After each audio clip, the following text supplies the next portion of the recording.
पशुपालन विभाग कानपुर पेश करता है।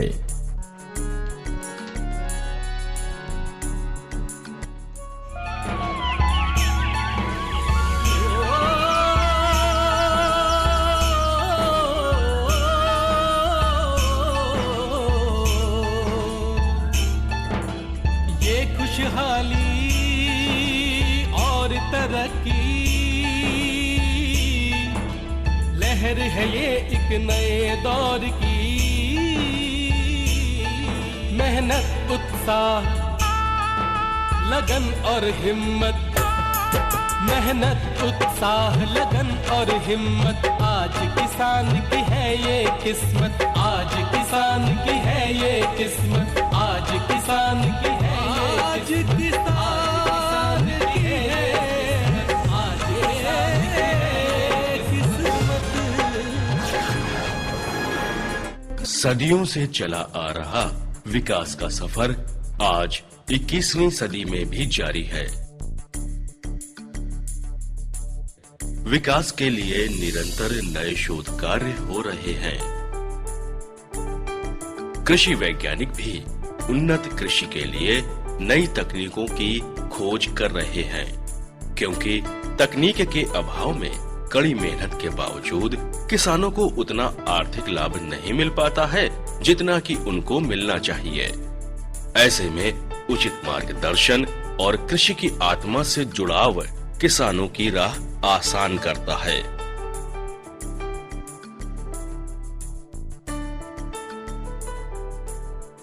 कृषि की वो आत्मा है एग्रीकल्चर टेक्नोलॉजी मैनेजमेंट एजेंसी।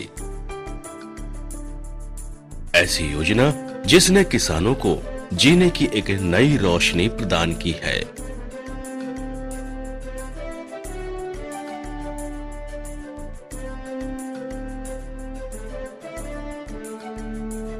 आत्मा योजना केंद्र सरकार द्वारा प्रायोजित एक ऐसी संस्था है जो जिला स्तर पर किसानों को फार्म स्कूलों के माध्यम से प्रशिक्षित कर नई तकनीक से अवगत कराती है।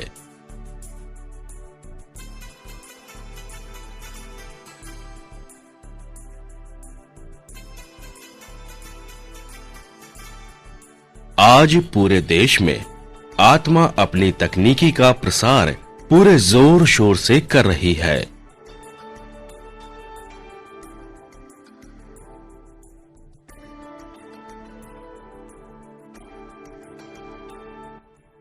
आत्मा के अंतर्गत प्रसार सुधार योजना संचालित की जा रही है। इस योजना का संचालन कृषि विभाग व कृषि से जुड़े हुए अन्य सभी विभागों के माध्यम से किया जाता है। इन विभागों में प्रमुख रूप से पशुपालन, रेशम, मत्स्य, डेयरी आदि विभाग सम्मिलित हैं। इसके साथ साथ कृषि विज्ञान केंद्र का भी सहयोग प्राप्त किया जाता है। इस कार्यक्रम में फार्म स्कूल एक महत्वपूर्ण कड़ी है, जिसके माध्यम से हम किसानों को प्रयोग करके उनके खेतों पर ही प्रयोग करके बताते हैं कि किस तरह से कौन सी तकनीकी का इस्तेमाल करना है, और काश्तकार भाई खेत पर ही सीखते हैं हमारे वरिष्ठ वैज्ञानिकों के माध्यम से। पशुपालन के अंतर्गत कुक्कुट उत्पादन का फार्म स्कूल दिया गया है, जिसमें किसानों को कुक्कुट पालन की विधाओं के बारे में कुक्कुट फार्म पर ही जानकारी दी जाती है। इस फार्म स्कूल में एक अचीवर कृषक होता है, जिसके यहाँ इस विधा का वैज्ञानिक विधाओं का प्रदर्शन किया जाता है, और 25 अन्य कृषक होते हैं जो इन विधाओं को सीखते हैं फार्म पर ही उपस्थित रह करके। तो एक तरह से आत्मा के अंतर्गत ये प्रसार सुधार योजना में फार्म स्कूल अति महत्वपूर्ण कार्यक्रम है, और इसकी महत्ता का अंदाजा इसी से लगाया जा सकता है कि इसमें किसानों की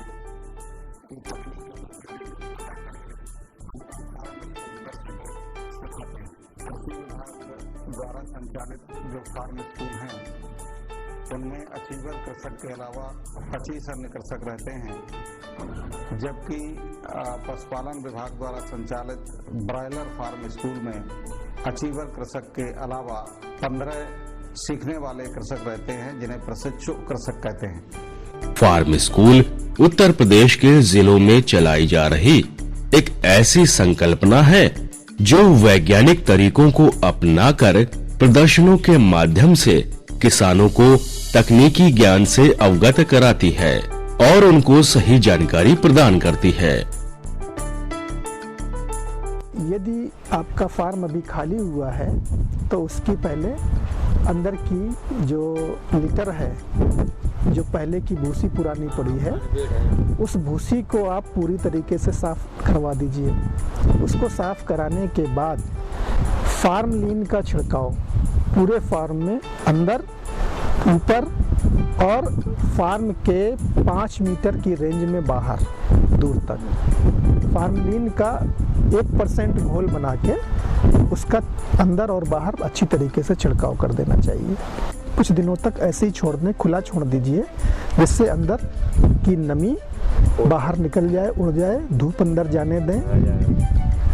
और इसको नमी को कम करने के लिए फार्म में आप चूने का भी छिड़काव कर सकते हैं। जब फार्म पूरा सूख जाए और एक लॉट डालने के और दूसरी लॉट के बीच में कम से कम 21 दिन का अंतर रखें, तो पूरा फार्म आपका पूरी तरीके से सूखा हो जाएगा और अगली लॉट के लिए कीटाणु से रहित हो जाएगा।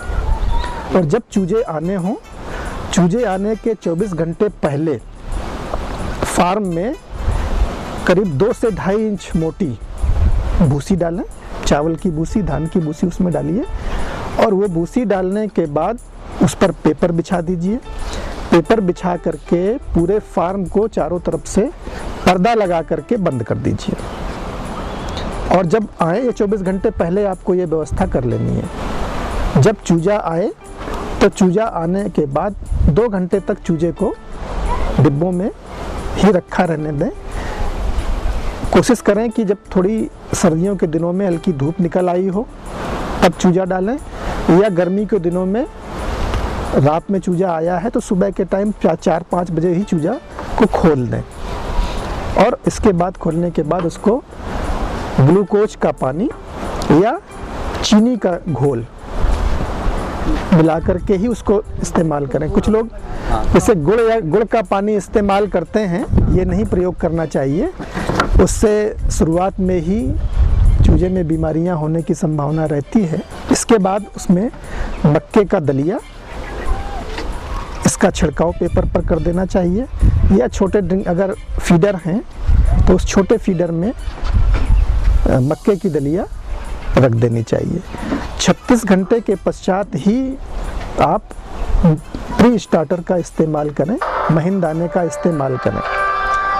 इससे क्या होगा कि जो आपका चूजा है 36 घंटे तक बराबर इधर उधर टहलेगा और उसमें जो जर्दी की समस्या होती है, जो योक होता है, वो घुल जाए, वो डिज़ाल्व हो जाए। और अगर आप तुरंत दाना लगा देंगे तो वो दाना खाने में लगेगा तो उसकी जो जर्दी है, जो उसका योक है, वो नहीं घुलेगा। इसके साथ ही प्रदर्शन स्थानों पर किसानों को वैज्ञानिकों की उपस्थिति में भ्रमण भी कराया जाता है ताकि अन्य किसान भी तकनीक को अपनाने के लिए प्रोत्साहित हो सकें।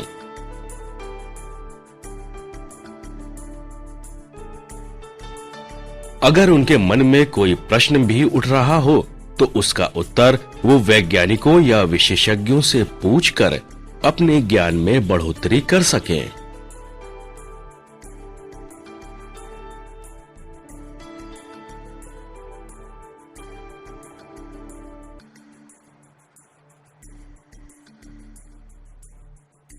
फार्म स्कूल चलाने वाले किसानों को कृषि विश्वविद्यालय और विभाग की ओर से जिला, राज्य व राष्ट्रीय स्तर पर प्रशिक्षण भी दिया जाता है।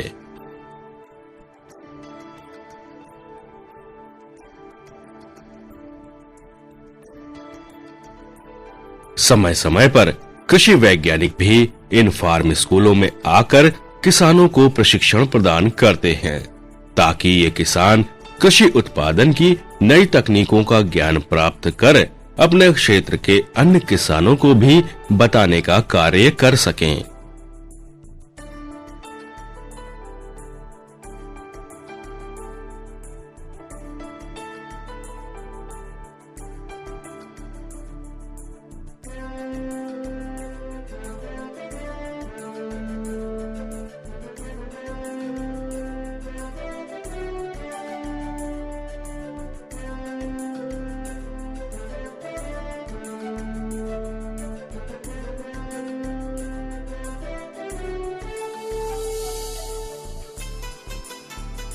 तकनीकी का लाभ सभी किसान चाहे वो महिला हो या पुरुष प्राप्त करते हैं।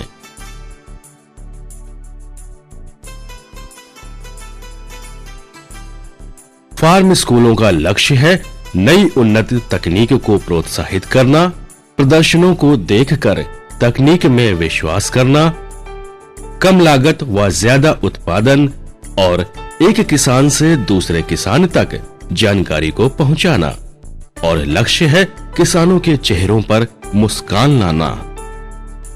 फार्म स्कूलों की संकल्पना ने कानपुर नगर के किसानों को अत्यधिक प्रोत्साहित किया है, यहाँ तक कि कुछ किसानों ने अपनी मेहनत और लगन से पुरस्कार प्राप्त कर एक नई मिसाल कायम की है।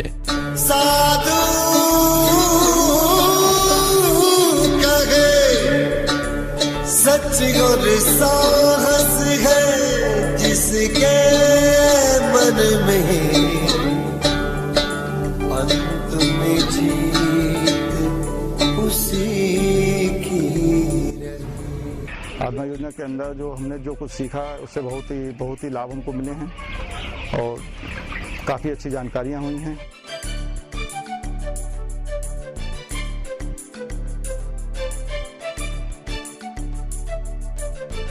कृषि की उन्नत तकनीकों की जानकारी देने के साथ किसानों को उनकी आय में बढ़ोतरी के लिए पशुपालन विभाग कानपुर द्वारा पशुपालन के लिए प्रोत्साहित किया जाता है।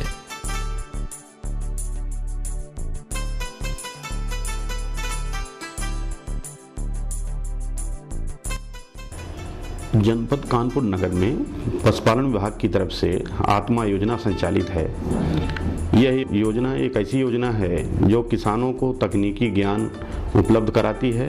इस योजना के अंतर्गत पशुपालन विभाग कानपुर नगर में अचीवर किसानों का चयन कर उन्हें कुक्कुट पालन के लिए जागरूक किया जाता है और फार्म स्कूलों के माध्यम से विभाग के विशेषज्ञों द्वारा प्रशिक्षण दिलाकर उनके ज्ञान में वृद्धि करता है, जिससे उनको इसके अतिरिक्त इस जनपद में भारत सरकार से केंद्र पोषित वर्ष 11-12 में रूरल बैकयार्ड पोल्ट्री डेवलपमेंट कार्यक्रम का इस वित्तीय वर्ष 11-12 में बजट आवंटन प्राप्त हुआ है, जिसमें 4 मदर यूनिट की स्थापना की जानी है। प्रत्येक मदर यूनिट में 300 बीपीएल श्रेणी के लाभार्थी संबद्ध होंगे। उस 300 बीपीएल लाभार्थी के श्रेणियों बीपीएल लाभार्थियों की उसमें 20% अनुसूचित जाति के लाभार्थियों को उनको सम्मिलित किया जाएगा और इस बैकयार्ड पोल्ट्री कार्यक्रम से उनको जोड़ा जाएगा।